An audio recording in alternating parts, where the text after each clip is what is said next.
Siempre debemos comenzar sabiendo qué métodos de estudio se disponen a la mano para poder estudiar este sistema, ¿no? Y en general cualquier aparato u órgano de la economía, ¿no? Los objetivos de esta exposición es describir conceptos básicos, ¿no?, de los métodos de imagen del sistema osteoarticular, ¿ya? Es decir, conocer las ventajas y desventajas de cada uno de estos métodos, ¿no?, con el fin de utilizarlos de forma adecuada, dependiendo del contexto clínico específico, ¿no? Y con el fin de darle una ayuda al diagnóstico, ¿no? Y mejorar, en este caso, dar un diagnóstico precoz para el paciente, ¿no? Sin perder mucho tiempo, ¿no? Y sin hacer gastar, sin llevarle a gastos innecesarios. Conocer las indicaciones y aplicaciones de cada uno de estos métodos, ¿no? Finalmente ver, ¿no?, o poder extrapolar, ¿no?, en qué escenario clínico yo voy a utilizar cada uno de estos métodos, ¿ya? Entonces, para yo evaluar el sistema osteoarticular, ¿ya?, tengo muchos métodos, ¿no? Muchos. Voy a hacer una división, ¿no?, basada en lo que utilizan, es decir, radiación ionizante, ¿no?, aquellos que usan radiación y los que no usan, ¿ya? Dentro de aquellos que usan radiación ionizante tenemos la radiografía simple, ¿no?, la densitometría, la tomografía computarizada, la fluoroscopía, ya saben que es un método para ver en vivo, la gamografía ósea, ¿no? Y dentro de métodos de estudios que no usan radiación, en este caso tenemos la ecografía, que usa ultrasonido, ¿no?, y la resonancia magnética, que usa ondas de alta frecuencia, ¿ok?, y el magnetismo, ¿no? Entonces, básicamente tenemos, ¿no?, dos grandes grupos, ¿no? Si se dan cuenta, si ustedes ven las imágenes, ¿no?, en todas están representadas las caderas, ¿no?, tanto en el ultrasonido, resonancia, tomografía, rayos X, pero cada una de estas no me está representando lo mismo, ¿no? Es decir, no tienen el mismo fin, ¿ok? Entonces vamos a ver cada uno de estos métodos de forma breve y lo más importante que tienen que saber. Siempre comenzamos con una radiografía simple, ¿ya? Es el primer estudio en patologías óseas. Básicamente, fracturas en tumores. En tumores se van a dar cuenta que es el método fundamental, ¿ya? No tomo, no resonancia, sino rayos X en tumores óseos, ¿ya? Para ver luxaciones, ¿no? Nosotros en imágenes tenemos una regla, ¿no? Una regla fundamental, ¿no? Que mínimo necesitamos 2 incidencias, ¿ya?, para ver de forma adecuada una lesión, ¿ya? En la medida de lo posible, antes de que yo pida tomografía, resonancia u otro método complementario, yo debería tener rayos X, ¿ya? ¿Cuál es la ventaja de los rayos X? Es que es bastante accesible, el costo es relativamente bajo, ¿no? Me permite identificar de forma rápida las patologías, ¿no? Por ejemplo, aquí, ¿no?, de inmediato ya veo que hay una fractura, ¿no?, de radiocúbito, incluso desplazada. Aquí en esta radiografía de rodilla veo una lesión osteolítica, ¿no?, lesión geográfica, compatible con una tumoración, en este caso benigna, ¿no?, a un paciente pediátrico, ¿no? Y aquí en esta otra imagen veo una lesión lítica, ¿no? Entonces, rápidamente estoy identificando las lesiones con esta radiografía, ¿no? ¿Cuál es la desventaja, no? Usa radiación ionizante en menor medida que otros métodos, pero es una desventaja, ¿no? Una ventaja relativa, ¿no? Me da una información limitada a los tejidos blandos. Esto también es relativo, ¿no? Sí veo los tejidos blandos, pero no de manera precisa, ¿no?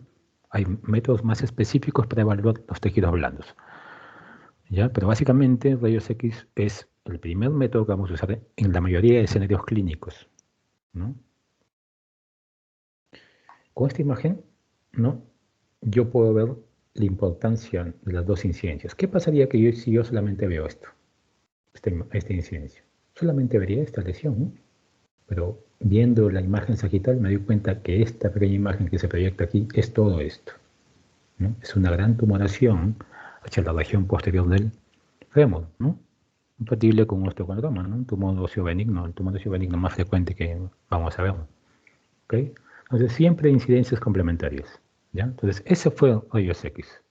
La mayoría de escenarios clínicos en la medida de lo posible, siempre antes de cualquier otro método complementario.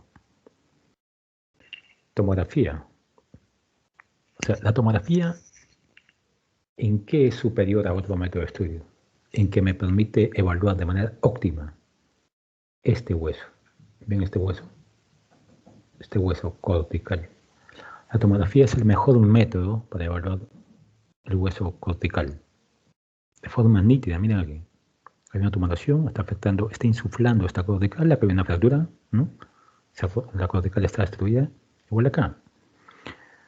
Estas zonas, por ejemplo, pie, columna, son difíciles de identificar por rayos X, ¿no? ¿no? Entonces, tomografía en este caso, ¿no? Lo que supera a la mayoría de métodos es en eso, ¿no? Que me da una evaluación óptima y detallada del hueso, sobre todo cortical, trabecular y sobre todo, cuando vemos tumores, calcificaciones. ¿Ya? Muchas veces en el caso de tumores óseos, vamos a hablar de la parte de matriz. La calcificación muchas veces define la naturaleza de la tumoración, ¿no? Si es osteoide o si es condroide. Entonces, en este caso, muchas veces con rayos X, en alguna otra ocasión no puede ser que no lo vea muy claro. En ese caso, tomografía podría ser usada, ¿no? En ciertas situaciones para identificar la naturaleza de esa tumoración. ¿Ok? En neoplasias o fracturas complejas, ¿no? Ahí, ¿no? Complejas como esta, ¿no? El calcáneo, de la columna, ¿no? De la pelvis, ¿no? Sitios donde es más difícil ver eso con rayos X. Puede haber fracturas ocultas en rayos X también, ¿no? Muchas veces fracturas en la cabeza de radio pasan desapercibidas en rayos X. Entonces, tomografía me permite ver de forma más nítida eso, ¿no? ¿Cuál es la ventaja? Es bastante rápida y sensible y específica. Eso es muy bueno. Otra ventaja, como les mencioné aquí, el detalle óseo de buena calidad, óptimo, ¿no? Un gran detalle óseo, como han visto en estas imágenes. La desventaja es que usa más radiación ionizante que la mayoría de métodos. Y otra desventaja también es la presencia de metal, ¿no? En el caso, por ejemplo, de pacientes que tengan metal, me da una imagen, ¿no? Que no existe, llamado artefacto. En este caso, artefacto metálico. ¿Y qué hacen los artefactos? Pueden ocasionar una distorsión de la imagen, ¿no? Por ende, limitándome la adecuada visualización de la patología. ¿Está bien? Vamos a ver un ejemplo. Quiero que primero miren esta imagen de aquí. Esta es una resonancia magnética de pelvis donde vemos dos prótesis, ¿no? Miren esta imagen. Estas imágenes hiperdensas, ¿no? A manera de radiaciones, ¿no? Estas imágenes son artefactos metálicos, lo cual muchas veces me limitan la adecuada visualización incluso de la pelvis. Entonces, esto es una desventaja de la tomografía. Esta es otra imagen donde veo de forma adecuada, ¿no? La cadera, ¿no? Con prótesis, todo, ¿no? Aquí también estoy viendo esta imagen de tobillo, donde hay dos tornillos que me dan artefactos, ¿ven? Y me están limitando de manera parcial la adecuada visualización, ¿no? Es una desventaja de la tomografía, ¿no? ¿Ok? Entonces, esa es fotomografía. ¿Cuál es su principal utilidad? La evaluación óptima del detalle óseo. Me ve bien la cortical, la medular y me da una precisa valoración de las calcificaciones cuando quiero yo evaluarla, por ejemplo, en tumores óseos. La resonancia magnética, de todos los métodos que vamos a ver, es la reina en lo que es evaluar tejidos blandos y médula ósea. O sea, no hay método superior de resonancia magnética para evaluar esto, los tejidos blandos. Solamente basta con esta imagen para saber eso, ¿no? Miren en esta imagen. Esta es una resonancia de hombro. ¿Qué veo yo? Veo músculo supraespinoso, veo tendón supraespinoso, veo articulación acromioclavicular, veo labrum, veo hueso, veo cortical, medular, músculo, tejido subcutáneo, aire. O sea, veo de todo, ¿no? Entonces, todas las partes blandas están representadas ahí. Entonces, la resonancia magnética es superior a cualquier otro método en valorar eso, el tejido blando, ¿no? Si veo esta rodilla igual, los cruzados, miren. O sea, no hay otro método para evaluar los cruzados que de manera de esta calidad que no es resonancia magnética, ¿ya? Entonces, la adecuada valoración de tejidos blandos, ¿no? Como meniscos, ligamentos, tendones, músculos, ¿no? Resonancia magnética es superior a cualquier otro método. Me permite evaluar también tumores, ¿ya? Siendo un método complementario en lo que es tumores óseos y como un método principal en tumores blandos, ¿ya? Fracturas de estrés, osteomielitis, fracturas ocultas también, ¿no? Fracturas ocultas a rayos X también con resonancia magnética puedo evaluarlas, ¿ya? Ventajas, muy sensible y específico. Es bastante sensible a la resonancia magnética. Es el método más sensible que existe. Miren aquí. En estas imágenes ya de inmediato, ¿no? Incluso si no tuviese conocimiento de resonancia, yo veo que aquí hay una alteración, ¿no? Sí es bastante evidente, porque en todo esto negro veo algo que brilla, ¿no? Entonces, es muy sensible y específico. Obviamente depende de las secuencias que voy a usar, ¿no? La resonancia magnética tiene esa característica, ¿no? De usar múltiples secuencias y potenciaciones. ¿Está bien? Por ejemplo, vean esta imagen complementaria, la misma lesión, ¿no? Entonces, es bastante sensible, ¿no? Bastante sensible y específico. El uso de contraste me da una ventaja porque me permite valorar de forma mejor lo que es los procesos infecciosos y tumorales, ¿no? La desventaja es la presencia de elementos metálicos, ¿no? Como cuando vieron la parte física al inicio, recordarán que la resonancia magnética es un gran imán que tiene un campo, ¿no? Un campo que cualquier elemento que altere ese campo me va a distorsionar la imagen, ¿no? Esa distorsión de imagen se llama artefacto. En este caso se va a llamar artefacto metálico, ¿no? Por ejemplo, aquí, miren. Esa es una rodilla donde ha habido reparación de cruzados. Veo aquí dos tornillos, ¿no? Estos tornillos me pueden, en este caso no me dan mucho artefacto, pero hay otros que sí me van a dar mayor artefacto, ¿ya? Otra desventaja, ¿ya? Que se ve de forma clara en resonancia magnética por el tiempo de demora, ¿no? Recuerden que rayos X es muy poco tiempo, no pasa de los minutos. Tomografía es bastante breve. No hay tomografía que sobrepase los 5 minutos, todas son muy breves. Pero resonancia magnética sí, ¿no? Demora, ¿no? Demora. Dependiendo del estudio que yo voy a evaluar, algunos pueden durar una hora y media. O sea, es bastante el tiempo que va a durar, ¿no? Entonces, y además, si alguna vez alguno de ustedes ha hecho una resonancia, se han dado cuenta que están dentro de un aparato que hace una bulla o un sonido bastante desagradable, y por ende hay pacientes que no toleran esto, pues, ¿no? No toleran esto, ¿no? Entonces se dificulta eso, ¿no? Entonces van a requerir sedación, ¿no? Esa es una desventaja. La claustrofobia o también más que claustrofobia que vemos es que pacientes que no lo toleran, ¿no? Sobre todo pacientes mayores que les dificulta estar en una posición tanto tiempo. Entonces, en ese caso, ¿no? Procedemos con la sedación. ¿Está bien? Aquí vemos, ¿no? Dos imágenes donde vemos de forma nítida, o sea, miren la calidad de imagen, ¿no? En la cual yo veo la mano, ¿no? O sea, esta calidad de imagen veo ruptura de ligamento, ¿no? O sea, esto no lo veo con otro método, más que con resonancia magnética.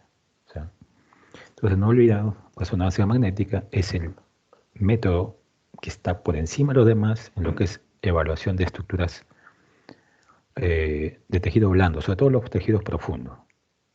Hablando de ligamentos, hablando del labrum, ¿no? Tendones, ¿ya? Estructuras pequeñas. Entonces, ahí la resonancia magnética es superior a cualquier otro método. ¿Está bien? Fluoroscopía. Ya sabemos qué es fluoroscopía, ¿no? Cuando vimos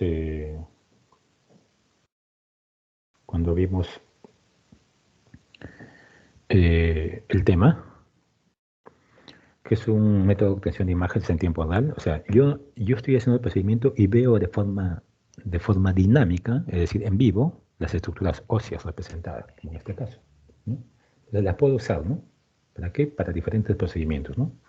Como en este caso, ¿no? Por ejemplo, están inyectando contraste, en el caso de evaluación del hombro, ¿no? Una autotomografía o autoresonancia, ¿no? ¿No? En otros casos puedo hacer bloqueos, ¿no? Es decir, puedo hacer diferentes tipos de procedimientos en las estructuras óseas, ¿no? Entonces, básicamente, fluoroscopías me sirven más para eso, ¿no? Para hacer ese tipo de procedimientos, ¿no? Dense cuenta que es una imagen radiográfica en tiempo real, ¿no? Más que nada como para hacer procedimientos lo voy a usar, ¿ya? En otras ocasiones también puede ser para reducción de fracturas y luxaciones, ¿no? También. La ventaja es eso, ¿no? Que es una guía en el momento, en tiempo real, ¿no? La desventaja es la radiación, ¿no? Muchas veces puede ser algo considerable, ¿no? ¿Está bien? Entonces, fluoroscopía para valoraciones, para procedimientos, ¿no? Básicamente. La densitometría ósea, ya, es un método que me permite a mí valorar la densidad mineral ósea con el fin de ver la integridad ósea y, sobre todo, valorar la probabilidad de fracturas en un futuro. Eso me permite la densitometría. Es decir, me dice, esta paciente o este paciente tiene esta densidad ósea y esta densidad ósea lo hace proclive en un futuro a sufrir de fracturas. Ese dato me da densitometría ósea. ¿Está bien? ¿No? Se evalúan, ¿no?, las zonas de columna, cadera, ¿no? Y me dan este tipo de gráficos, ¿no? Con una simbolización acá que es un T, que es un parámetro que usamos y lo comparamos con otros parámetros estándar para ver si esta paciente, ¿no? Como ven aquí, T-score, ver si esta paciente está bien, dependiendo de su edad y sexo, ¿no? O está muy bajo, dependiendo de esa edad y sexo también, ¿no? Entonces, por medio de la citometría vamos a hablar de osteopenia, ¿no? De osteoporosis, severa, ¿no? Y eso a mí me permite valorar una probable fractura de esta paciente en un futuro. ¿Está bien? Ventajas: fácil de realizar, bastante sencillo, y radiación baja. Esto sí, ¿no? La densitometría da una dosis de radiación bastante baja, ¿ya? Es bastante sencilla de realizar y de entender, ¿ya? Desventaja del método, es una desventaja relativa, ¿no? Es que si hubiese un cambio degenerativo, por ejemplo en la cadera, me podría alterar el valor, ¿no? Entonces, eso es una desventaja relativa. Recuerden que los pacientes que se someten a densitometría generalmente son pacientes algo mayores, ¿no? Que obviamente por edad también tienen cambios degenerativos. ¿Está bien? Entonces, densitometría para valorar la densidad mineral ósea y darme datos para ver si esta paciente o paciente en un futuro pueda tener la probabilidad de sufrir fracturas. Eso es densitometría ósea. Ultrasonido. Ultrasonido me permite una evaluación rápida de tejidos blandos superficiales. Miren aquí, miren esto bastante bien, ¿no? Son tejidos blandos superficiales y articulaciones. Resonancia magnética, y les dije que era el mejor método para evaluar estructuras de tejido blando, pero básicamente los profundos. ¿Ya? Les voy a dar un escenario clínico. Muchas veces, ¿no?, ustedes van a tener pacientes los cuales sospechen, ¿no?, por ejemplo, un desgarro de hombro, desgarro de tendón del cuádriceps, ¿no? Yo sé que tengo dos métodos para evaluar estas partes blandas. Tengo la resonancia magnética y tengo la ecografía. En el caso de que yo quisiera evaluar una ruptura del tendón del cuádriceps, yo sé que el tendón del cuádriceps es una estructura superficial, ¿no? Lo palpo incluso. Ustedes se tocan las patelas, inmediatamente por encima está el tendón del cuádriceps, como se ve aquí. ¿No? Esta es la patela y este es el tendón del cuádriceps. Ahora, la ecografía me permite evaluar eso, claro, de manera detallada. Exacto, muy bien, me lo permite evaluar de manera bastante bien, porque es una estructura superficial y la ecografía me permite una evaluación bastante óptima de estas estructuras superficiales. Y la articulación en sí, ¿no?, me permite ver derrames articulares como esto. O sea, tengo una valoración óptima. ¿Necesito resonancia magnética? No, no necesito resonancia magnética. Les pongo otro escenario clínico. Yo sospecho a un paciente joven jugando fútbol, ¿ya?, siente dolor intenso de tipo meniscal o tipo ruptura de ligamentos cruzados. ¿Ya? ¿La ecografía me va a permitir evaluar eso? No, no. Recuerden que los ligamentos cruzados son estructuras profundas, son estructuras intraarticulares. Y por ende la ecografía no me va a permitir evaluar de forma adecuada. Ahí yo, en ese contexto clínico, pediría resonancia magnética. ¿Está bien? Entonces, si yo tengo estructuras superficiales, las quiero evaluar, ecografía no, puede ser, o en la mayoría de casos puede ser suficiente, ¿ya? Si tengo estructuras profundas, miren aquí como el menisco, ¿no? Miren, la ecografía me permite ver el menisco, pero no me permite ver la parte superficial, pero no todo el menisco, ¿ok? Entonces, estructuras profundas, resonancia magnética de preferencia, ¿ya? Si tengo estructuras superficiales como tendones muy superficiales, ¿no? Entonces ahí ecografía me va a servir bastante, pues. Va a ser muy útil.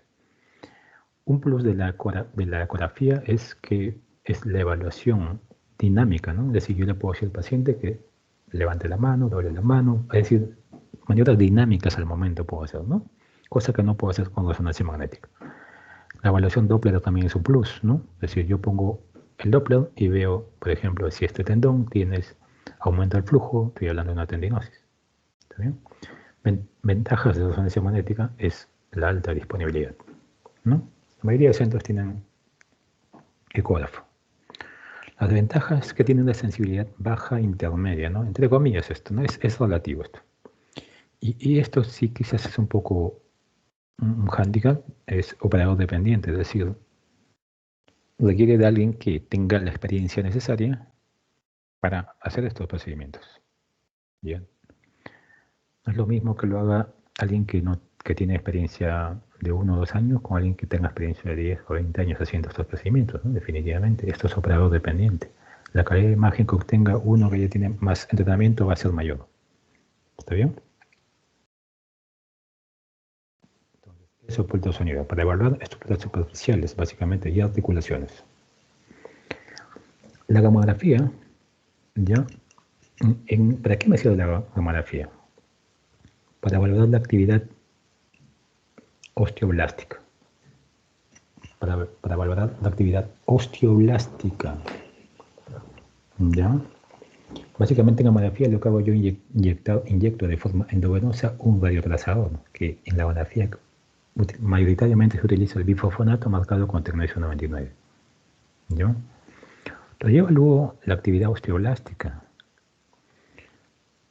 ¿Ya? Por ejemplo, las metástasis, pero metástasis de tipo blástico. Metástasis de tipo blástico, por ejemplo, el cáncer de mama, cáncer de próstata, ¿no? Sobre todo próstata, que es bastante sensible. Si hablamos del mieloma es una múltiples lesiones líticas, ¿no? ¿Va a tener utilidad la gamografía? No va a tener mucha utilidad la gamografía en un mieloma, porque son lesiones básicamente líticas. Yo les estoy diciendo que básicamente gamografía es para detectar actividad osteoblástica. ¿Está bien? Entonces ustedes no vayan a pedir una gamografía a un paciente con mieloma múltiple, que no tendría mucho sentido, ¿no? Sería hacer un mal uso del método y un gasto innecesario para el paciente. ¿Está bien? La gamografía también es útil para ver fracturas por sobrecarga, que son ocultas en rayos X hasta un 85%. Se hace positivo en 6 a 72 horas, ¿no? Para evaluar osteomelitis también, ¿no? Es bastante sensible, pero no específica para osteomelitis. Gamografía siempre necesita un método complementario, ¿no? O sea, antes de hacer la gamografía, yo ya tengo que haber tenido mi rayos X o tomografía, ¿no? Que me hagan sospechar de esta lesión. Por ejemplo, aquí, yo tengo una fractura por sobrecarga del segmento torciano. El paciente viene seguro con dolor, y en la radiografía no veo nada, no veo un trazo nítido. Pero veo en la gamografía que hay un aumento de captación aquí. Entonces acá hay un aumento de captación osteoblástica. Recuerden, cuando hay una fractura, ¿no? Va a haber reparación, ¿no? Entonces va a aumentar la actividad osteoblástica. Por ende va a haber una mayor captación y se va a representar así. ¿Ven? Son las hipercaptantes. En este caso, miren aquí, son metástasis blásticas de pito y ampliamente representadas por la gamografía. Ventaja es que es muy sensible. La ventaja es que no es específico. ¿Por qué? Esto podría ser por una fractura, por una osteomelitis. O sea, no es específico. O sea, yo necesito datos clínicos aquí. Si yo veo esto en un pie, entonces tendría que preguntar al paciente, ¿tiene fiebre? ¿No? ¿Ha tenido un accidente hace poco? Porque yo viendo esto solamente puedo decir que acá hay una zona de captación del radiotrazador. Por lo tanto, hay una actividad osteoblástica. Esa actividad osteoblástica es que la ha causado una infección, una fractura, una tumoración, no lo sé. Para eso necesito ver antes mis métodos de imagen previos, rayos X, tomografía o los datos clínicos del paciente, ¿no? Si él me dice que ha tenido un traumatismo, no una lesión al pie, definitivamente esto va a ser una fractura, pues, ¿no? Entonces, esa es su baja especificidad, ¿no? Necesita complementarse. ¿Está bien? Por ejemplo, aquí en rayos X, una lesión lítica con reacción perióstica. Gamografía lo capta acá, ¿eh? Una tumoración. Entonces, los diferentes métodos de imagen que hemos visto deben ser usados dependiendo del escenario clínico específico. Eso no se olviden. No es que yo, el paciente, le vea la rodilla, voy a pedir lo que se me venga a la mente. No. Debo saber, debo sospechar, debo evaluar al paciente y ver cuál es mi presunción diagnóstica. Y en función de eso, pedir, ¿no? Si sospecho una fractura, rayos X. Si sospecho lesión de tejido blando profundo, resonancia. Si es tejido blando superficial o articulación, ecografía. Si sospecho una fractura compleja, tomografía. Entonces, dependiendo del escenario clínico que yo tenga, voy a pedir cualquiera de estos métodos. El uso adecuado de estos métodos aumentará su rendimiento diagnóstico. Claro, si el clínico, en este caso los médicos tratantes, piden de forma adecuada, obviamente, ¿no?, el método va a ser bastante útil. Siempre va a ser bueno que el médico tratante mande una sospecha clínica, ¿no?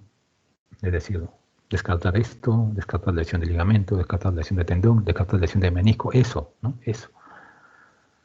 Por ello requiere una adecuada evaluación clínica, con un alto grado de sospecha. Esto es fundamental, como le digo. Los métodos de imagen son muchas veces complementarios. Es decir, yo hago ecografía y ya no voy a hacer resonancia. No, eso no. No son excluyentes, pueden ser complementarios. ¿Está bien? Entonces esta fue la primera parte, ¿no? De métodos de imagen, ¿ya? Para la introducción. Ahora sí vamos a la patología, ¿no? Sistema osteoarticular, ¿ya? El tejido óseo, saben ustedes ampliamente por sus estudios de histología, biología y diferentes materias relacionadas, que está formado por material extracelular y celular, ¿no? Extracelular, básicamente, el matriz orgánica e inorgánica, sobre todo la hidroxiapatita, cobra ahí importancia, ¿ya? Dentro del material celular, tres células ya conocidas y trilladas, ampliamente estudiadas por ustedes, ¿ya? Los osteoblastos, los osteocitos y los osteoclastos. Los osteoblásticos, como estuvimos hablando hace un momento en mamografía, básicamente se encargan del crecimiento óseo, el desarrollo y crecimiento óseo, ¿ya? Los osteocitos dan un sostén a la estructura ósea, es decir, mantienen la estructura ósea. El osteoclasto lo que hace es remodelar, ¿no? Es decir, va a hacer que el hueso no crezca, o sea, le va a poner límites, ¿no? Va a poner el equilibrio, ¿no? Absorbiendo tejido óseo, ¿no? Es decir, si se está produciendo, le va a poner un límite para que el tejido óseo se produzca de manera adecuada, ¿no? Entonces, son elementos celulares complementarios, con actividad muy específica en cada uno de ellos. El sistema osteoarticular en general, ¿qué funciones tiene? Protector, ¿no? Es protector, definitivamente. Si ustedes miran el cráneo, la caja torácica, el pelvis, protege estructuras nobles, ¿no? Muy útil el sistema osteoarticular. Sirve de soporte, ¿no? El fémur, la tibia, la peronea, ¿no? Ahí se insertan grandes músculos y tejidos blandos que permiten la locomoción, ¿no? Si no tuviera estas estructuras óseas que soporten todos estos tejidos blandos, no podría tener una adecuada locomoción. ¿Sí? También sirven la homeostasis mineral, ¿no? Entonces, como sabrán, los huesos son un reservorio importante de minerales, ¿no?, que me permiten múltiples funciones, ¿no?, como la contracción muscular, ¿no?, la homeostasis de calcio, ¿no?, de fosfato, o sea, muchas cosas que ustedes ya saben.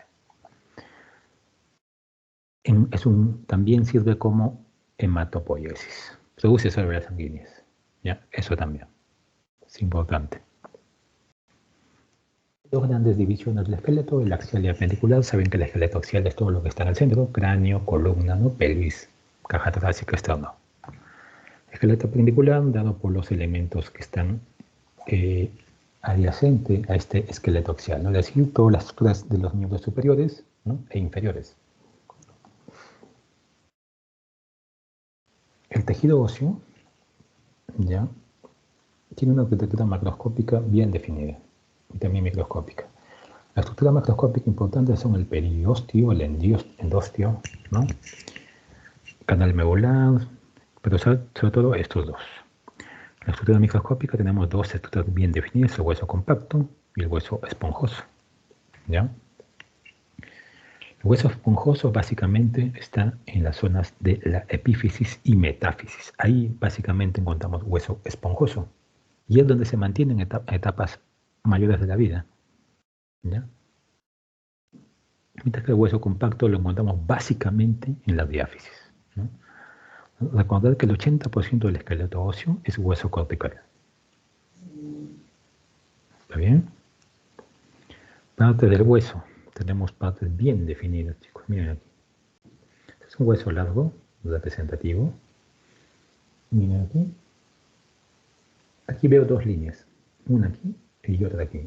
Estas son las fisis de crecimiento. Las fisis de crecimiento me permiten dividir una zona que está proximal a esta ocefálica, que son las epífisis.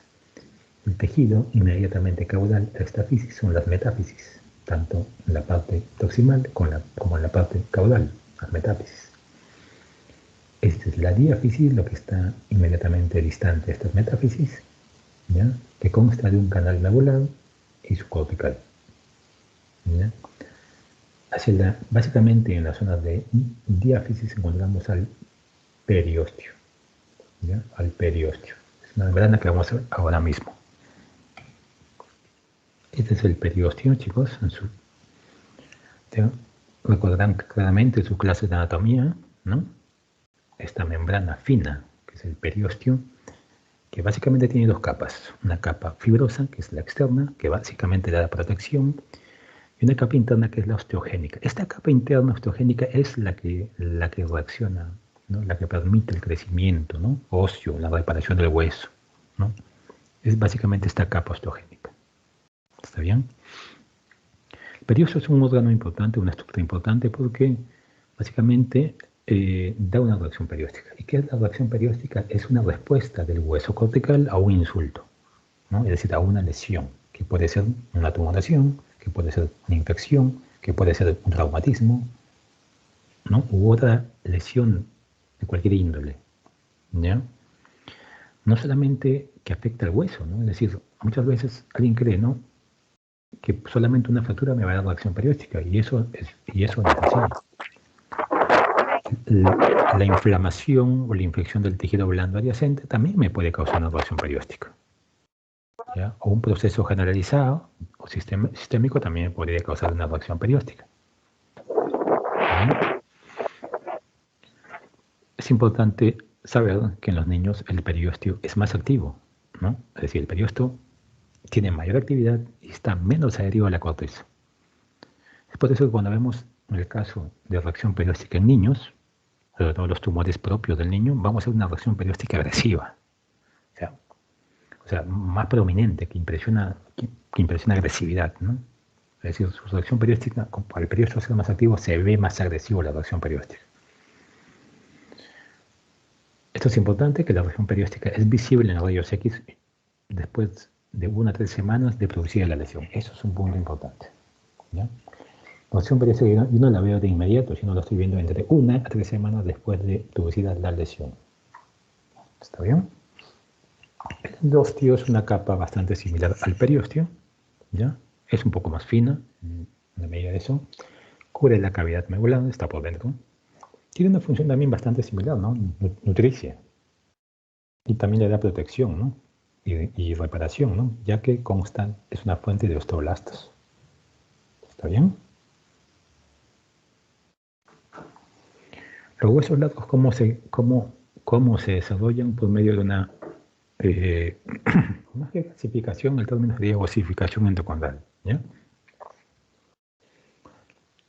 Ya lo corregimos porque es una histología, como lo han visto ustedes, es así, osificación ando cuando era el término, exacto. Hueso largo básicamente es un molde cartilaginoso, como ven aquí, ¿no? Con dos yemas proximales, ¿no? Proximal y caudal, y una zona central más alargada, ¿no? Es el molde óseo, ¿no? Que posteriormente se va cavitando. La zona central del cartílago, que va a ser la futura diáfisis, ¿no? Posteriormente llegan los vasos sanguíneos, esa cavidad medular, ¿no? Donde se forman los núcleos de osificación primario. Luego, ¿no? Llegan los vasos nutricios hacia las zonas de las epífisis proximal y distal, ¿no? Apareciendo los núcleos de osificación secundario, apareciendo las fisis de crecimiento. Y el cartílago quedando relegado hacia las zonas articulares, o sea, las zonas más en extremis, ¿no? Aquí. Así se produce, ¿no? El desarrollo, ¿no? Por medio de una osificación endocondral. Esqueleto maduro versus inmaduro. Básicamente yo con imágenes me voy a dar cuenta que este es un esqueleto inmaduro por la presencia de estas fisis de crecimiento. Aquí, este ya no tiene, ¿no? Este sí. Esta rodilla tiene fisis de crecimiento. Esta ya no tiene. Entonces, la fisis de crecimiento no me permite valorar la madurez esquelética. Los elementos ya que son necesarios para ver, ¿no? El compromiso de la estructura ósea son, ¿no? Como ya vimos, en la parte más proximal la epífisis, metáfisis, diáfisis, ¿ya? Un hueso largo sobre todo. ¿Está bien? Las alteraciones metabólicas que me interesan. La homeostasis del calcio, ¿no? Es importante, ¿no? Ustedes deben saber que el esqueleto contiene el 99% del calcio de nuestra economía. ¿Ya? El 70% se mantiene en el intercambio del hueso, es decir, el sistema osteoarticular, y el líquido extracelular, ¿no? Cuando hay hipocalcemia, ¿no? Va a haber una liberación de calcio proveniente de nuestro sistema óseo hacia el extracelular, ¿no? Cuando hay un aumento del calcio, se va a promover un depósito del mismo, ¿ya? Entonces la osteopenia no es otra cosa más que la pérdida de la densidad ósea, que se va a dar como consecuencia de la disminución de la producción del mismo con la absorción incrementada. Es decir, tengo dos, ¿no? Elementos, ¿no? O disminuye la producción o se está absorbiendo demasiado. ¿Ya? ¿Y cómo se representa esto en una imagen radiográfica? Con un aumento de la radiotransparencia del hueso. Por ejemplo, en un rayos X, en una tomografía, lo veo así. ¿Ya? Como aumento de la transparencia ósea. Mediante este esquema de edad con masa ósea, ¿ya? Vamos a ver, miren aquí, este es el caso de mujeres, la línea roja. Miren aquí. Si ustedes ven la densidad ósea o masa ósea, se incrementa, ¿no? Hasta más o menos 30-35 años, ¿no? Se van para acá. Ahí alcanza su nariz, es decir, su pico, ¿no? Y luego empieza a descender. ¿Ven? Por más que se tome más calcio, va a haber un descenso progresivo. ¿Ya? Las mujeres pierden en promedio un 8% de su densidad ósea por cada década de vida, ¿no? En el caso del varón es algo diferente, ¿no? Miren. Tiene más captación, su pico llega más tarde, 40 años, ¿no? Y luego empieza a descender, pero el descenso es mucho menor en el caso de las mujeres, ¿no? 3% por cada década. Entonces, con este esquema yo veo que son las mujeres, ¿no? Las que están más predispuestas, ¿no? A perder masa o densidad ósea y por ende a sufrir de fracturas en un futuro, dependiendo si hasta antes de alcanzar su pico no ha habido una buena reserva de calcio, ¿no? Es decir, si había una paciente que no ha podido, no tenía una nutrición adecuada, ¿no? Y no tiene una buena reserva ósea, su concentración ósea que llegaba hasta este punto, recuerden que hasta aquí ya luego de eso ya no va a haber, ¿no? O sea, ya no va a haber una captación significativa, no va a haber un buen depósito, su descenso sería mayor si no tuviese un buen almacén óseo. También por eso es la importancia de la nutrición, ¿no? Antes de este tiempo, ¿ya? ¿Cómo evalúo eso? Tengo varios métodos, pero básicamente, ¿no? Con radiografía lo vemos, ¿no? Un poco más, un poco menos con tomografía y solamente usamos la gamografía o resonancia para evaluar la densidad, ¿no? Se pueden ver, pero básicamente lo vemos con radiografía, mayoritariamente. Estoy hablando de densidad, más no de la osteoporosis, que es diferente, solamente densidad ósea. Rayos X es el método más sencillo y utilizado para evaluar la densidad ósea, ¿no? Se pueden detectar incrementos de densidad ósea, aunque sean pequeños. Es decir, el incremento se detecta bastante bien, pero el descenso no. El descenso en la densidad ósea, para que el rayos X lo detecten, al menos debe haberse perdido un 30 o un 50%. ¿Ven? Es decir, es más difícil detectar el descenso o la disminución de la densidad ósea, ¿no? Porque necesita una pérdida considerable, o sea, 30% es significativo, ¿no? El grosor del hueso cortical se relaciona directamente con la mineralización, con la densidad ósea, ¿no? Otro lo que hacemos muchas veces es ver, miren, este es un hueso largo, ¿no? Aquí está una cortical y otra cortical, ¿no? Y aquí está la cavidad medular. Muchas veces hacemos esto, miren, y con esto nos basamos, ¿no? Medimos el grosor de la cortical, si este es un hueso, lo vemos en el punto medio, ¿no? Comparamos, miren aquí, ¿no? Todo este grosor y sumamos cuánto mide esta cortical, como dice aquí, todo el grosor cortical, y lo dividimos entre el ancho, ¿no? La suma de estas corticales con respecto a este diámetro mayor es aproximadamente la mitad. Si fuese menos, ¿no? Si las corticales fuesen más delgadas, significaría que este paciente tiene un descenso de la densidad ósea. ¿Está bien? Miren aquí esta radiografía donde estoy viendo una proyección de mano frontal y oblicua, donde estoy viendo, si ustedes comparan esta zona de las diáfisis, la comparas con las epífisis o zonas metafisarias, hay una osteopenia en estas zonas, ¿no?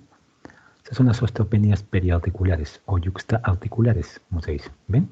Ustedes ven claramente es mucho más radiolúcida que estas zonas. Característico de algunas patologías, ¿no? En este caso, artritis reumatoide. Entonces, básicamente, la densidad ósea la veo así, con rayos X. Otra cosa es medir la mineralización ósea, ¿no? Si alguien les pregunta cómo mido la mineralización ósea, es con densitometría, básicamente, ¿no? La densidad ósea, visualmente, ¿cómo verla? Puedo verlo con rayos X, puedo verla con tomografía, pero la mineralización solamente la veo con densitometría, ¿ya? Hay varios métodos, el más usado es el DEXA. ¿Qué significa esto? Axiosometría de rayos X simple. Eso significa, ¿no? Es la técnica más eficaz que se dispone actualmente. Los valores se calculan, ¿no? Como les dije, ¿no? En lo que es columna lumbar y fémur proximal. Este DEXA o la densitometría, tipo esta técnica de DEXA me valora a los pacientes normales que tienen bajo riesgo de fractura, osteopénicos y osteoporóticos. Obviamente los osteoporóticos tienen mayor riesgo de fractura, ¿no? Como les dije yo al inicio, la densitometría básicamente me permite a mí evaluar el riesgo de osteoporosis, ¿no? Y es lo importante de este método. ¿Está bien? El MST me da un esquema de esto, ¿no? Me da un valor, y por medio de esos valores, sobre todo el valor T, yo voy a ver si este valor T es hasta 1, es normal, si va de 1 a 2.5, es osteopenia, si es menor o igual a 2.5, es osteoporosis, y si es menor o igual, perdón, 2.5, si es menor de 2.5, es osteoporosis severa y por lo tanto presencia de fracturas, ¿no? Estos valores son importantes saberlos, ¿no? En el caso de densitometría, el valor T. ¿Qué es la osteoporosis? La osteoporosis es una enfermedad del esqueleto caracterizada por una baja densidad ósea, con una alteración de la microestructura del mismo, con la consiguiente fragilidad ósea y la susceptibilidad de sufrir una fractura. Así lo define la OMS. El tejido óseo es cuantitativamente deficiente, pero cualitativamente normal. Es decir, en cantidad es deficiente, lo que es osteoporosis. Las zonas que se afectan con frecuencia son la columna lumbar, cervical y la zona de la cadera, básicamente, la generalizada, ¿no? La osteoporosis generalizada, como les dije, afecta básicamente todo el esqueleto. Acompaña procesos dependientes de la edad, como osteoporosis senil, postmenopáusica. Se acompaña también de alteraciones endocrinológicas, ¿no? Por ejemplo, en el caso de menopausia precoz, ¿no? Predomina la afectación del esqueleto axial sobre pendicular. En una osteoporosis generalizada va a ser sobre todo el esqueleto axial. La osteoporosis regional, ¿no? Está en relación con el desuso o la inmovilidad, ¿no? Si ustedes sufren una fractura, por ejemplo, ¿no? De codo u otra lesión, entonces va a estar el miembro inmovilizado, ¿no? Entonces va a haber una osteopenia, una osteoporosis regional por desuso. La distrofia simpática refleja el otro ejemplo. Osteoporosis localizada básicamente por procesos infecciosos locales o puede ser por una neoplasia, ¿no? ¿Qué hallazgos voy a ver? Sobre todo los hallazgos que se ven bastante nítidos o claros se ven en la columna, ¿no? Cambios en la revolucencia, disculpen aquí, esta vez escapó. Cambios del patrón trabecular, cambios en la morfología. En la revolucencia ya saben cómo se va a ver, ¿no? Miren este hueso, bien revolucio, ¿no? En este caso sería bien hipodenso porque es tomografía, pero le puse la imagen porque se parece mucho al rayos X. Así se va a ver, bien negro, bien revolucio, ¿no? El patrón trabecular va cambiado, ¿ya? El patrón trabecular en un paciente joven es así, miren, múltiples líneas trabeculares confluyentes, tanto horizontales como verticales. Cuando llegan más o menos a la edad media de la vida, disminuyen la trabeculación horizontal. Y en adultos mayores ya desaparece la trabeculación horizontal, ¿ven? Solamente hay trabeculación vertical. Miren aquí este hueso, ¿ven? Netamente trabeculación vertical, ¿no? Miren. Esa es la disposición como se da en el tiempo, ¿no? Las horizontales empiezan a desaparecer hasta que desaparecen. Las quedan las verticales en menor número. Y me da este tipo de imagen. El cambio en la forma de las vértebras, debido a fracturas, ¿no? Una vértebra es así, miren chicos, ¿no? Pueden haber fracturas en cuña, esta fractura bicóncava, ¿no? El platillo vertebral superior se hunde, el platillo vertebral inferior se hunde, ¿no? Dando esta configuración en boca de pez. O puede ser que se aplane aquí y se aplane aquí, dando esta vértebra aplastada. Miren aquí, miren esta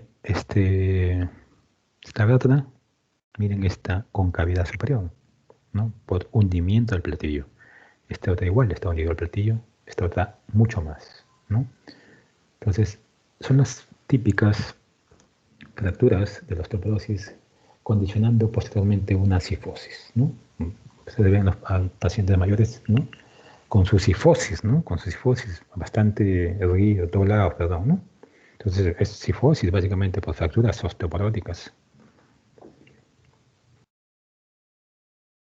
Osteomalacia y raquitismo son enfermedades bastante semejantes en cuanto a su patología, histología y hallazgos de imagen, ¿ya? Cuando yo hablo de osteomalacia y raquitismo, básicamente la anomalía es una mineralización defectuosa de la matriz. Es decir, la matriz ósea no se va a mineralizar. ¿Por qué? Porque no hay vitamina D, hay una deficiencia de vitamina D, ¿ya? Cuando hablo de raquitismo se refiere básicamente a una mineralización deficiente de la placa de crecimiento en población pediátrica, chicos, población pediátrica. Mientras que la osteomalacia se refiere a una mineralización deficiente de la matriz ósea que puede darse simultáneamente con el raquitismo, pero también puede ocurrir después del cierre de la placa de crecimiento en adultos. ¿Está bien? El raquitismo infantil básicamente lo vemos entre 6 y 18 meses de edad, ¿no? Hallazgos clínicos característicos es, ¿no? Las fontanelas no se cierran, ¿no? Es un niño de 2 o 3 años que tiene fontanelas abiertas, lo cual es rarísimo, ¿ya? Normalmente la última que se cierra es la brecmático anterior, los 18 meses, y estos están abiertos. las piernas arqueadas, ¿ya? Un tórax prominente, un rosario raquítico, bien característico, ¿ya? Y algo de imagen que voy a ver, ensanchamiento de epífisis, ¿no? Las metáfisis en forma de campana o copa, ¿no? Una angulación o incurvación de las extremidades, ¿no? Los huesos más afectados en el raquitismo, ¿no? Son los extremodisales, radio, cúbito y fémur. Son los más afectados y los más característicos. Es decir, muñeca, ¿no? Y rodilla. Así como segmentos proximales de tibia y peroné. Miren esta imagen. Miren aquí. Miren el ensanchamiento de las metáfisis. Una metáfisis ensanchada. Aquí y aquí. Y se ve irregular, como deshilachado. Esa es la imagen típica, igual acá. Una metáfisis en copa, ensanchada, ¿no? Eso es lo típico del raquitismo, ¿no? Metáfisis ancha, ¿no? Con aspecto deshilachado de sus extremos. Los predispone obviamente a fracturas, ¿no? Porque hay una mineralización deficiente. Igual acá también vemos el radio cúbito, como les dije, ¿no? Sitios bien característicos. Muñeca y rodilla. Osteomalacia, básicamente lo que voy a ver es una osteopenia generalizada, difusa. Y algo característico de la osteomalacia van a ser las zonas del úsero, ¿no? Que son líneas transparentes múltiples, básicamente bilaterales. Esta bilateralidad es útil porque me permite diferenciar verdaderas fracturas. Y son simétricas en la cortical y perpendiculares al eje mayor del hueso, ¿no? Se conocen así como pseudofracturas. Esas son las líneas del úsero. Son líneas perpendiculares al eje longitudinal bilaterales, ¿no? Eso me ayuda a mí a reconocer las zonas del úsero, ¿ya? Los huesos típicamente afectados son la escápula en su borde axilar, el borde interno del cuello femoral, los cúbitos proximales, costillas, rama púbica isquiática. Bien característico es la afectación de esto. La afectación del fémur, del cuello del fémur y de ramas púbicas isquiáticas son bien característicos. Quiero que miren acá. Donde está la manito hay una línea radiolúcida. Este es un sitio típico de zona del úsero. Y aquí, rama púbica superior, rama púbica inferior, o rama iliopúbica o rama isquiopúbica. ¿Ven? Fracturas. Zonas típicas de osteomalacia. Preguntas, chicos, preguntas. Para entrar a tumores óseos.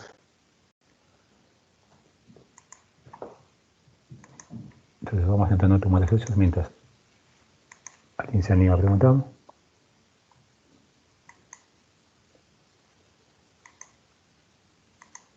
Tumores óseos, chicos. Ahora.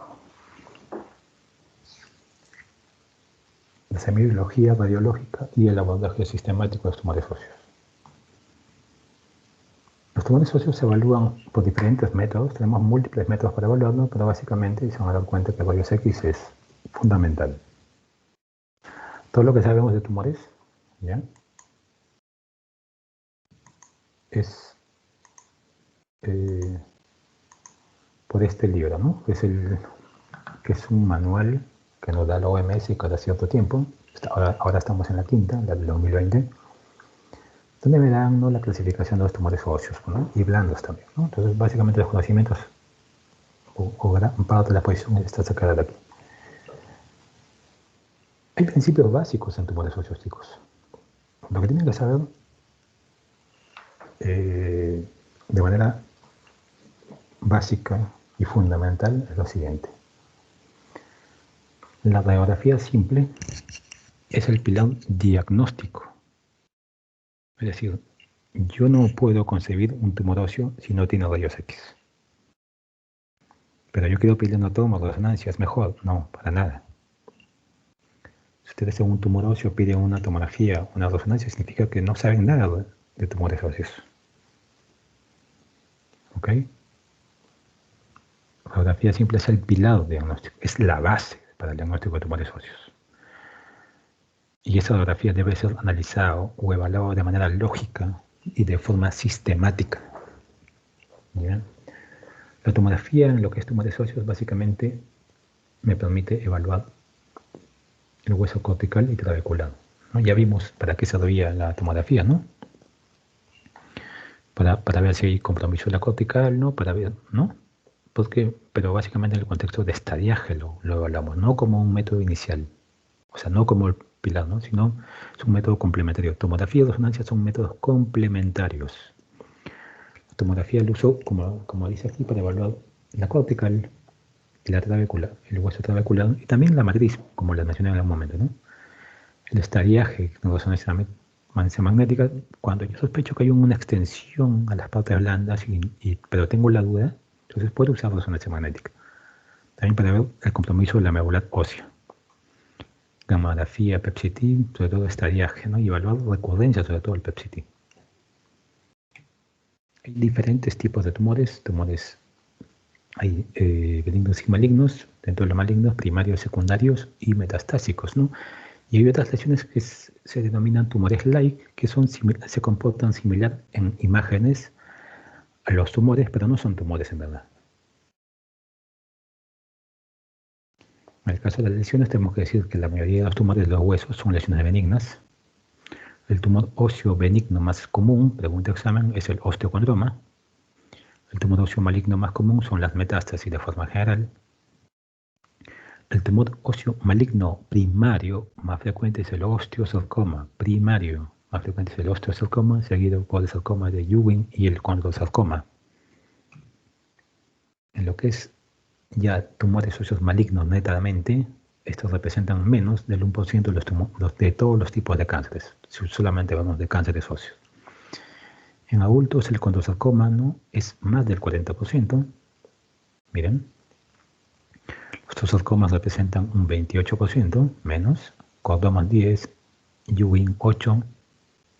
Miren, en el caso de niños y adolescentes, miren, el osteosarcoma pasa a la cabeza. Mientras que el condrosarcoma, que es un tumor mucho más frecuente en adultos, aquí es extremadamente raro. Lo que les quiero decir con esto es que la edad es un dato fundamental en lo que es tumores óseos.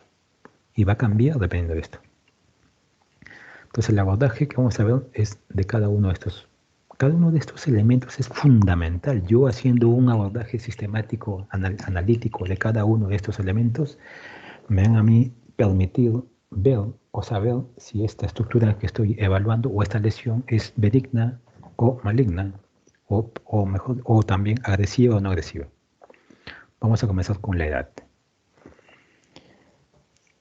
La edad es la pista clínica o diagnóstico o dato clínico más importante para diferenciar posibles tumores óseos. Normalmente decimos que si yo tengo la edad, ya tengo prácticamente la mitad del diagnóstico. Es así de importante la edad. ¿Ya? Los tumores malignos tienen predilección por huesos tubulares en jóvenes, mientras que en el adulto básicamente afecta a huesos planos, ¿no? Entonces ven bien la importancia de la edad, ¿no? Viendo esta tabla, ¿no?, donde se representan los tumores y el grupo etario, puedo ver, ¿no?, si me voy al extremo de la vida, o sea, edades mayores, voy a ver que las metástasis, cuando el sarcoma, como les dije, ¿no?, son tumores bastante más frecuentes en ese grupo. Si me voy al grupo más precoz, veo los tumores diferentes, ¿no?, cuando blastoma, ¿no?, osteosarcoma, ¿no?, ¿ven? Osteosarcoma. Aquí el osteosarcoma prácticamente no se ve muy poco. Entonces, ven la importancia del grupo etario, ¿no? En el sarcoma de Ewing, que es muy frecuente el grupo etario, en la edad adulta es extremadamente raro. Por eso que decimos que la edad es un dato fundamental, ¿no? Conociendo la edad nada más, ya tengo, como les dije, al menos el 50% del diagnóstico. Localización. ¿Qué parte del hueso está comprometido? En el plano longitudinal. ¿Qué hueso está comprometido? ¿Qué porción del hueso está comprometido? En el plano axial. ¿Cómo es esto? En el plano longitudinal, lo que veíamos, ¿no?, es un tumor que afecta a la epífisis, afecta a la metáfisis o afecta a la diáfisis. Eso es un dato importante. Por ejemplo, miren, tengo aquí, ¿no?, si es menos de 30 años y más de 30 años. Varía los tumores dependiendo del grupo etario y de la zona, miren, donde se afecta. Yo un condroblastoma no lo voy a ver en una metáfisis ni en una diáfisis, lo veo en una epífisis, es un tumor netamente epifisiario. Los tumores de células gigantes también son tumores característicamente que se extienden a la región subarticular. No los voy a ver, raramente, extremadamente raros son verlos en la diáfisis.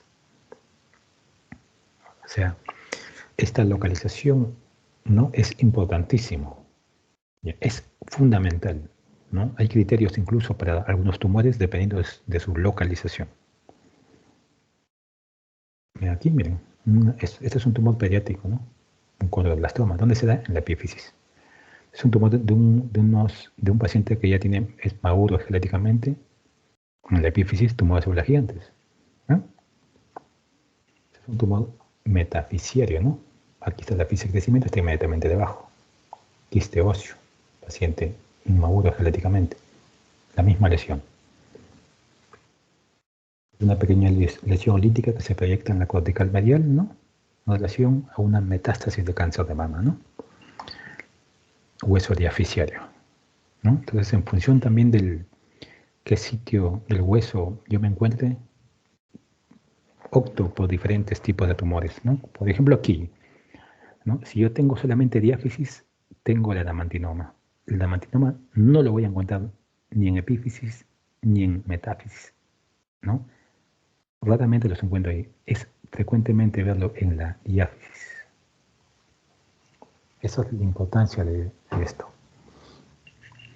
¿Qué hueso está comprometido? Eso también es importante, chicos, ¿no? O sea, saber qué hueso, ¿no? Por ejemplo, en el caso del calcáneo, el lipoma intróseo es bastante característico.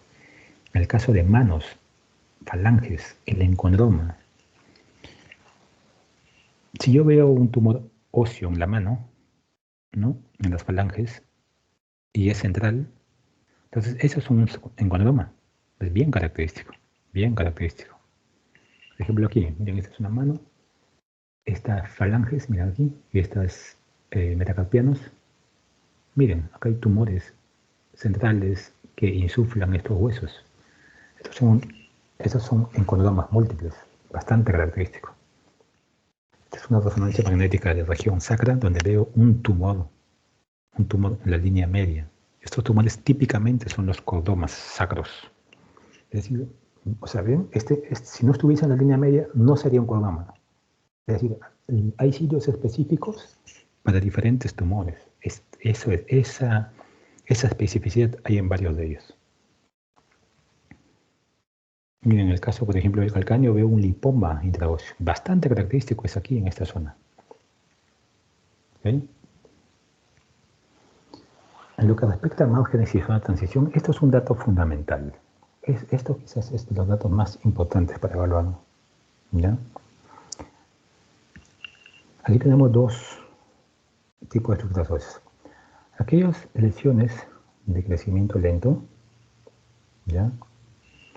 Son aquellas que van a crecer de manera lenta en el tiempo, como dicen, permitiendo a la cortical y a la medular adaptarse a este crecimiento, ¿no? Si se da en el tiempo de forma lenta, el hueso se adapta, ¿no? La cortical se ensancha, las trabéculas se desplazan, el hueso, la cortical endostal se va a adelgazar, ¿no? Es decir,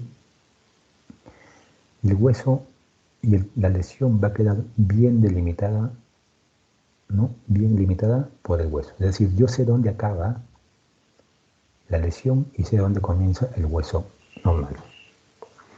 Cuando yo sé esto, cuando yo diferencio de forma adecuada dónde acaba la lesión y dónde comienza el hueso normal, yo hablo aquí de una zona de transición estrecha.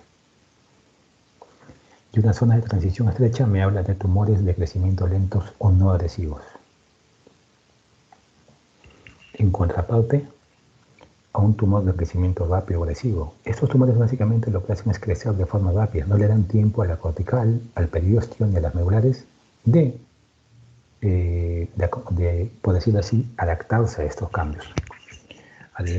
Estos adelgazan, infiltran, invaden la cortical, provocando fracturas, lesionando el periósteo, condicionando la acción perióstica, infiltran la medular, provocando lesiones líticas, rompen la cortical, afectan el tejido blando. Entonces, este tipo de tumores en los cuales yo no voy a diferenciar de forma nítida o adecuada dónde acaba la lesión y dónde comienza el hueso nuevo, ahí decimos que esa es una zona de transición amplia. Y cuando yo veo una zona de transición amplia, estoy sospechando en una lesión agresiva. ¿Está bien? Zona de transición, como les dije, ¿no? Límite entre la lesión y el hueso. Si es una zona estrecha, es decir, la lesión es de crecimiento lento. La lesión no agresiva. Si es una zona de transición amplia, es decir, yo no sé dónde termina la lesión, dónde comienza el hueso nuevo, entonces hablamos de procesos agresivos. Y en función de este margen y zona de transición, tenemos tres tipos de zonas de transición. Tipo 1 o geográfico, que se subdivide en 1A, 1B y 1C. El tipo 1A tiene un borde esclerótico. Ustedes cuando vean una lesión que tiene un borde esclerótico, eso es benigno. Ni hablar, chicos. Ni hablar. Eso es benigno. Entonces, cualquier lesión focal geográfica con un borde esclerótico es benigno. Una lesión focal de bordes definidos, pero bordes no escleróticos, esto podría ser benigno, pero también hay lesiones agresivas. Vamos a hablar de agresivos y no agresivos mejor, ¿eh? Podría ser una lesión no agresiva, pero también podría ser una lesión agresiva. Ahora, el término actual es usar mejor agresivo y no agresivo. ¿Por qué? Porque es muy difícil diferenciar la osteomelitis, los tumores. La osteomelitis no es un tumor, ¿no? Es un proceso inflamatorio infeccioso. Entonces, muchas veces preferimos usar el término agresivo o no agresivo, ya no maligno ni benigno. Si yo tengo esta tipo 1C, es una lesión de bordes, lesión focal, pero de bordes puramente definidos. Esto generalmente se dan lesiones agresivas, ¿no? Tumores sobre todo, tumores o cánceres óseos, ¿no? Ese es el patrón tipo 1, geográfico. El patrón tipo 2, o moteado, y el patrón tipo 3, o permitivo, son muy similares, la diferencia es el tamaño. Mira aquí, son pequeñas lesiones óseas, ¿no? Que infiltran el hueso, de bordes mal definidos, ¿ya? En el patrón permitivo son mucho más pequeñas, en el patrón moteado son un poco más grandes. Siempre siguen la línea del eje mayor del hueso. Dependiendo del tipo de patrón, mientras más permitivo sea, más maligno va a ser, o más agresivo será. ¿Ya? Quiero que vean unos ejemplos de lesiones geográficas. En lesiones geográficas 1A, todas tienen borde esclerótico, por tanto son benignos. Quiste óseo, un condoma, cuando las lesiones benignas. Tipo 1B, miren aquí, lesiones benignas como un quiste óseo, pero también lesiones agresivas como metástasis. No tienen esclerosis. Lesiones geográficas 1C son lesiones agresivas, miren chicos, metástasis, osteosarcoma, fibrosarcoma, condrosarcoma. ¿Ya? Entonces, las lesiones tipo 1A son lesiones del borde esclerótica, sinónimo de benignidad. No se olviden de eso. Miren un ejemplo, 1A, calcáneo, una lesión con bordes escleróticos compatible. Sí, yo no sé, puede ser que yo no sepa qué cosa es, pero al ver esta lesión benigna, este borde esclerótico yo digo que es benigno. Entonces, alivio ahí. Una lesión benigna. Una lesión focal con bordes escleróticos. Puede ser que yo no sepa qué es, pero veo el borde esclerótico benigno. ¿Ok? El patrón tipo 1B, como les dije, no tiene bordes escleróticos, ¿no? Ahí podría ser lesiones agresivas y no agresivas. Mira, aquí una lesión bien definida, ¿no? Un granuloma eosinófilo. Otra lesión bien definida, una metástasis, ¿no? Es decir, ahí podrían ser agresivos o no agresivos. El tipo 1C es bordes mal definidos, ¿no? Básicamente es un proceso infiltrativo local, ¿no? Podría ser, ¿no? Un tumor agresivo, un osteosarcoma, el fibrosarcoma, condrosarcoma, ¿no? Si ven aquí, miren aquí hay una zona de ablucencia vocal, ahí, aquí. Tipo 1C, agresivo. tipo patrón moteado o apolillado, como les dije, el tipo 2, son lesiones líticas, como les dije, pequeñas, ¿no? Tienen esta apariencia, chicos. Miren este cráneo, que hay unas lesiones pequeñas. Otra cosa es que estas lesiones pequeñas pueden confluir y formar unas lesiones más grandes, como esta. Confluyen y unas lesiones más grandes. Es un mieloma. Perdón, una histiocytosis. Me parece bastante, pero son lesiones muy similares. Otra, miren aquí. Miren, este es el esquema. Lesiones pequeñas, pequeñas, pequeñas, pequeñas. Acá hay una, acá hay otra. Conexión perióstica aquí. Perdón, moteado. Pero son lesiones que se llegan a ver. El patrón permitivo es muy similar, pero las lesiones son pequeñísimas. Miren aquí, chicos. Incluso hay ocasiones en las cuales ni se ven. O sea, acá hay, pero es muy discreto. Acá hay muy discreto, pero ahí la radiación perióstica me ayuda a encontrarlo. Acá hay radiación perióstica. Si no tienen entrenamiento, si no hay entrenamiento en esto, como le decimos los docentes, se les va a pasar una lesión, un patrón permitivo. A veces los informan como normal y luego cuando lo vemos tiene una lesión permitida. Moteado permitivo son las lesiones agresivas. ¿Ya? Miren, malignos, pero también pueden ser benignos como la osteomelitis. La osteomelitis nunca la podemos diferenciar, es difícil de diferenciarlo, ¿no? Más que con datos clínicos. Si solamente es por imágenes, es muy difícil. El dato clínico me va a ayudar bastante. La reacción perióstica tenemos de varios tipos, benignas, agresivas y muy agresivas. Ya vimos que era el periósteo, ya vimos que era cómo reaccionaba. ¿Ya? Hay reacciones periósticas benignas de este tipo. Una lesión sólida, bien definida, es una reacción perióstica benigna. Una agresiva, ¿no? La melada, un capaz de cebolla o la espiculada. ¿No?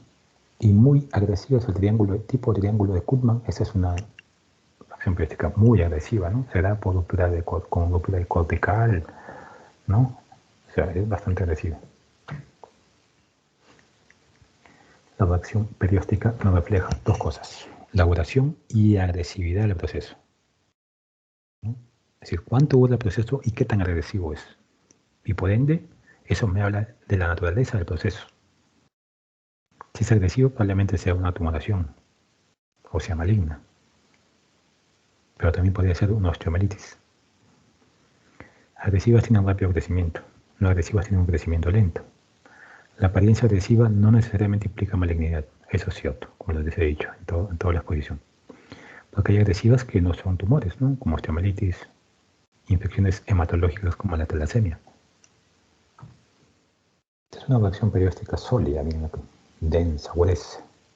Aquí también, benigno.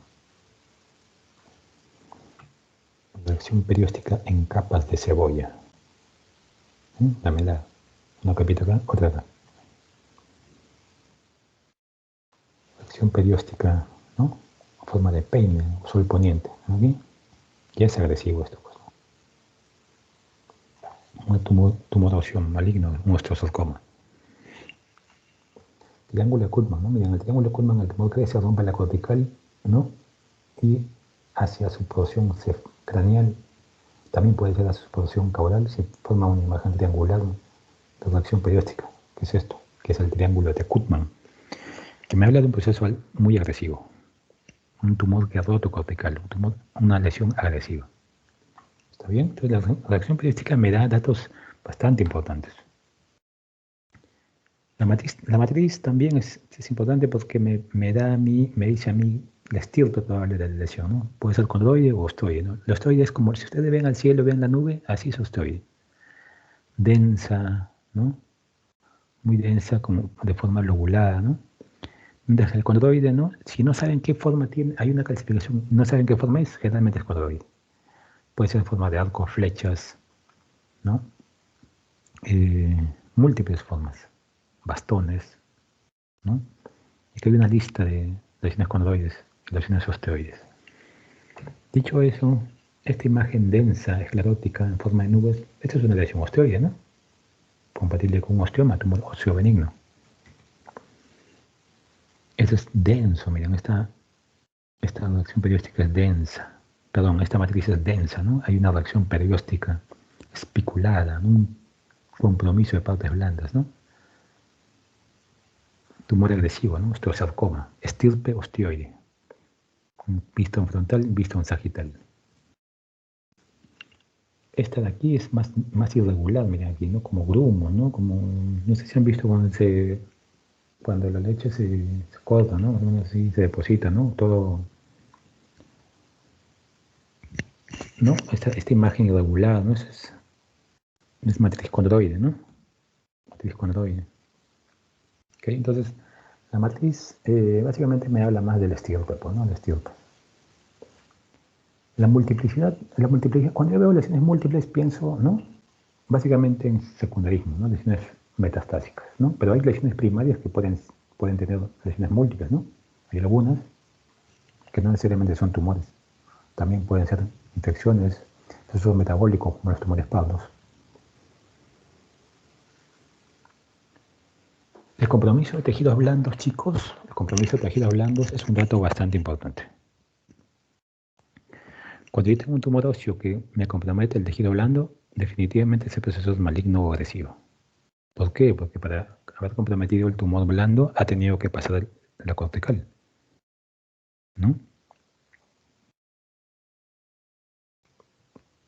El osteosarcoma, linfoma, sarcoma de Ewing son típicamente comprometen los tejidos blandos. Quiero que vean, este es el mismo paciente, miren esta imagen. En rayos X apenas se ve, si uno no utiliza experiencia en esto lo vería como normal. Los tejidos blandos se ven un poco densos, pero miren con la resonancia magnética. Todo esto, la lesión, recuerdo, la resonancia magnética me permite ver de forma clara, de forma específica, de forma nítida la medular ósea.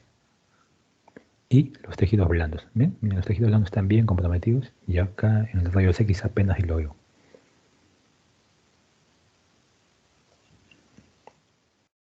Otra lesión, visto en resonancia magnética, miren el compromiso del tejido blando, es intenso, tanto en su zona anterior como en su zona posterior. Esta es una resonancia magnética del tobillo, donde veo compromiso óseo a nivel de la tibia, ¿no? Aquí una extensa lesión ósea con compromiso de partes blandas, pues, ¿no? Obviamente es una lesión agresiva esto, pues, ¿no? Agresiva. En síntesis, chicos, vamos a separarlo todo a grandes grupos, agresivos y no agresivos. Agresivos, hemos visto, ¿no? Patrón moteado o permeativo, ¿no? La diferencia entre ellos es el tamaño. Contornos poco definidos, son lesiones que tienen zonas de transición amplia, destruyen la corteza. No tienen una reacción perióstica no benigna, es decir, lamelada, espiculada, triángulo de Kuttmann o desorganizado. Y el componente de partes blandas va con ellos. No agresivo básicamente veo una lesión geográfica, sobre todo una tipo 1A, 1B, contornos definidos, zona de transición estrecha, recuerden, aquí el agresivo amplio, zona de transición, aquí es estrecha. Márgenes escleróticos, bordes escleróticos, una lesión benigna. La corteza está indegne, reacción perióstica benigna, no es decir la gruesa sobre todo. Finalmente, ¿no? Si tengo el tumor óseo, ¿no? ¿Con quién comienzo? Radiografía, chicos, y les he dicho, radiografía. Nada que tomografía, resonancia, camografía, nada. Radiografía. Tumor óseo primario, radiografía. Con eso voy a poder decir, ¿esta lesión es benigna? ¿Esta lesión es maligna? ¿O me quedan las dudas? Si me quedan las dudas, ¿no? Puedo acudir a un método complementario, ¿no? Tomografía, resonancia magnética, camografía o biopsia, ¿no? En el caso de ser malignos, ya les he dicho que el resto de métodos es complementario. Ahí básicamente les voy a usar como estadificación.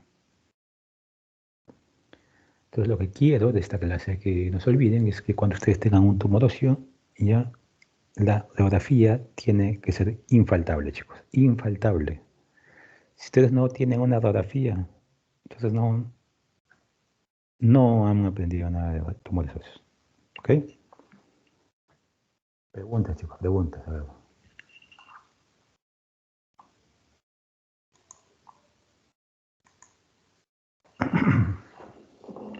La asistencia,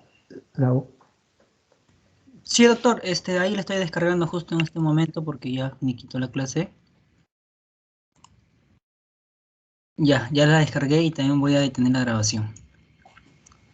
¿Alguna pregunta, chicos? Nada, chicos, ¿todo claro?